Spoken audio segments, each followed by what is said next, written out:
Every 4 years, something happens that stops the entire planet. Not a war, not an election, not a natural disaster. A soccer tournament. And I know what you're thinking. This bloke doesn't look like a soccer guy. Or, for my people outside the US, a football guy.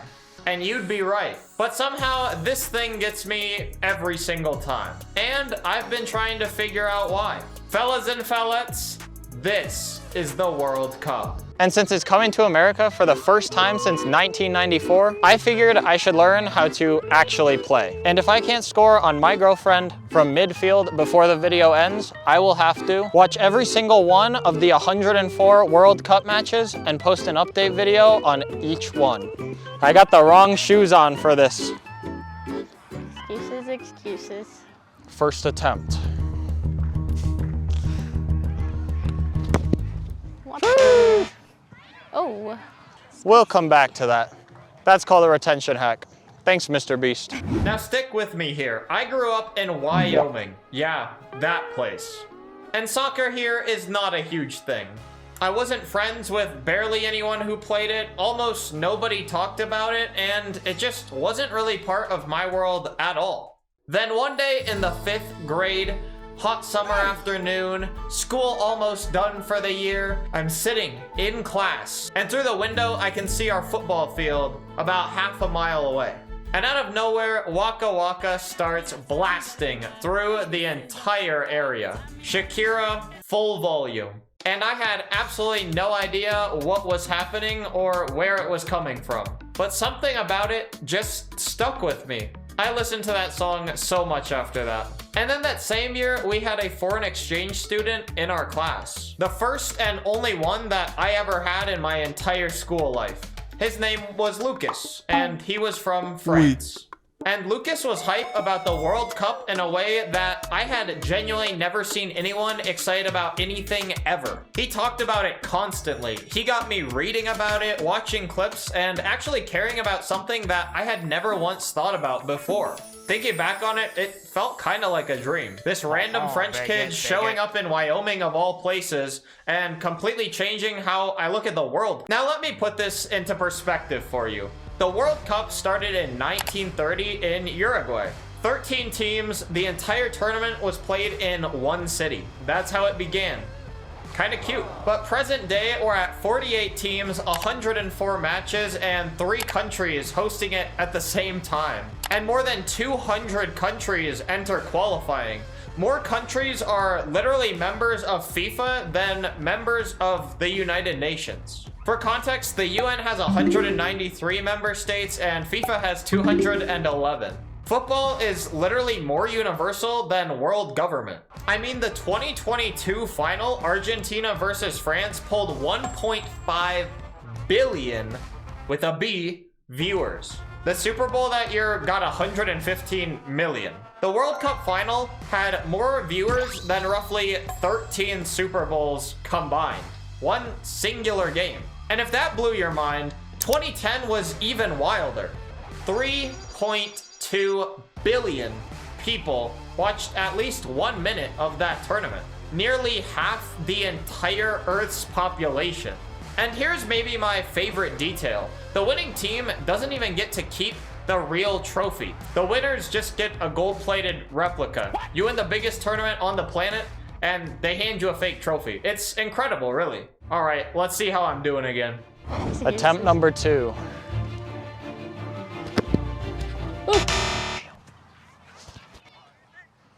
Close. So the World Cup has been going since 1930, and in that span of time, some genuinely unhinged things have happened. Let's walk through just a few of my favorite ones real quick. In 1930, the US versus Argentina semifinal. A player goes down injured, and the USA physio, Jack Call, runs onto the pitch to help, and he drops his medical bag along the way. And a bottle of chloroform inside shatters on impact. He inhaled the fumes and he passes out on the pitch. Both the player and the physio had to be stretchered off. The physio literally needed more help than the player. And this is just in the first World Cup. We're already unhinged. Then moving some time in the future to 1974, Brazil versus Zaire. Brazil are winning 3-0 and they get a free kick near the box. The wall is set, everyone is ready, and then a Zaire defender named Mwepu Lunga, I hope I said that close to correct, he just breaks from the wall and boots the ball away before Brazil can take it. Everyone watching literally thought this guy just lost his mind. But here's the weird thing. Zaire's dictator had threatened the entire squad before the game that if they lost by 4 or more goals, that they would not be allowed to return home. The score was 3-0, and this guy was buying time. That's not a confused footballer, that's a guy playing for his life. Insane. But we're not done. 1982, France versus Kuwait. France score a 4th goal. The Kuwaiti players just stop playing, claiming that they heard a whistle from the stands. And now Girette. And then the president of the Kuwait Football Association, who was an actual prince, walks down from the stands and onto the pitch to argue with the ref. And the ref reversed the call. A literal prince walked onto the World Cup pitch and changed the result. The referee was later suspended and the prince was fined $14,000, which for a prince is basically nothing. More insanity. Now some rapid fire ones for you really quick. Did you know that the fastest red card in World Cup history is 56 seconds? Uruguay's Jose Batista came on against Scotland in 1986 and immediately slide tackled someone. Got sent off, and then Uruguay somehow held on for a 0-0 draw with 10 men for basically the rest of the game. Super iconic. The fastest goal ever in the World Cup was 11 seconds. It's from Turkey's Hasan Şükür in 2002. Kickoff happened, 2 touches, and then he scored. The opposing goalkeeper barely finished blinking. And then the trophy, as we mentioned briefly. The original Jules Rimet trophy, one of, if not the most famous trophy in sports history, was stolen from Brazil in 1983 and never recovered. It is just gone. Nobody knows where it is. Someone out there probably has the World Cup trophy in their house or locked in a safe and has never told anyone. It could be me.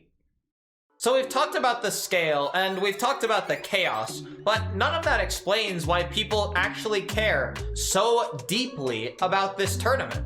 And I think that the reason is that the World Cup creates moments unlike anything else in sports. Because it is not just a team playing for a trophy. It's an entire country. Every single person watching has something personal on the line in a way that just doesn't exist in club football or really any other sporting event. And nothing illustrates this more than one game. 1986.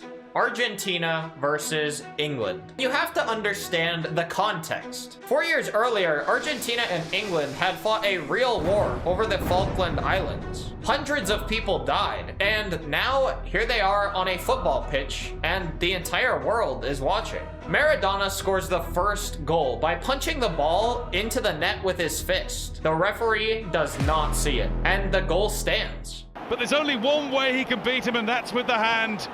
He calls it the hand of God. Beat him with the hand. Cheating on the biggest stage on the planet in front of 1 billion people. And then 4 minutes later, he picks up the ball in his own half, dribbles past 4 England defenders and the goalkeeper, and scores what FIFA later voted the goal of the century. One of the greatest goals the World Cup has ever seen. The worst thing and the greatest thing ever done in football. 4 minutes apart, one person, one game. Then in the last World Cup, 2022, Argentina versus France in the final. The game goes to 3-3 after extra time. Penalties. Messi, the greatest player who ever lived by most accounts. And if you disagree, Ronaldo fans, I don't want to hear it. But Messi finally wins the one thing that he never had. 1.5 billion people watching this one moment. That's not sport. That's something else entirely. It's a show with no script. You could not write some of these moments better. They are so impactful, they're so meaningful, and they are seriously special. beyond a sport is concerned. Now let's quickly see if I can do something special here, guys. Attempt 3.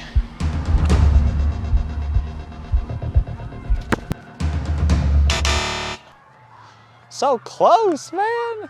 So this summer, the World Cup is coming to North America for the first time since 1994. USA, Canada, Mexico. 16 cities, 104 matches, and it kicks off June 11th in Mexico City. And the whole thing ends July 19th with the final at MetLife Stadium in New Jersey. And for the first time in World Cup history, there is going to be a halftime show. We're in America now, baby. Coldplay's Chris Martin, though, is personally curating it, which is a sentence that I never expected to type or say, but here we are. On the music side of things, let's also just all act like the World Cup song this year doesn't exist. Okay? Good. Beat him with the hand. Boo. Did I scare you? Nope. Good.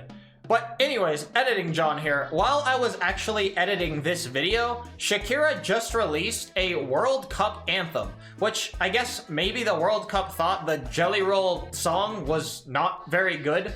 So they employed the World Cup GOAT to make another song, which truly this adds to the video so much because this entire video is centered around me hearing a Shakira World Cup song. So, you know, what a full circle moment. Just kind of something crazy that I had to put in the video real quick. But anyways, 40 million ticket requests came in for 3.3 million available seats. The whole world is coming here. And I keep thinking about Lucas. That French kid who showed up in Wyoming, of all places, and made a 12-year-old who had never thought about soccer once in his life genuinely care about a tournament happening on the other side of the world. I don't know where he is now, but wherever he is, he's watching. And he's probably been watching every 4 years since before I even knew what the World Cup was. That's the thing about this tournament that I don't think any other sporting event can claim. It finds you. You don't have to go looking for it. It comes through a classroom window on a hot afternoon in Wyoming, and suddenly Shakira is playing, and a French kid is telling you this is the biggest thing in the world, and you believe him because he's right. I'm still not really a soccer guy, but I will absolutely be watching. Now, before I go, let's see if I ice up or if I'll have to watch every single World Cup match. You better start trash talking. It's getting close. Bozo. Attempt 4. Channel your inner Messi. Here we go. Oh.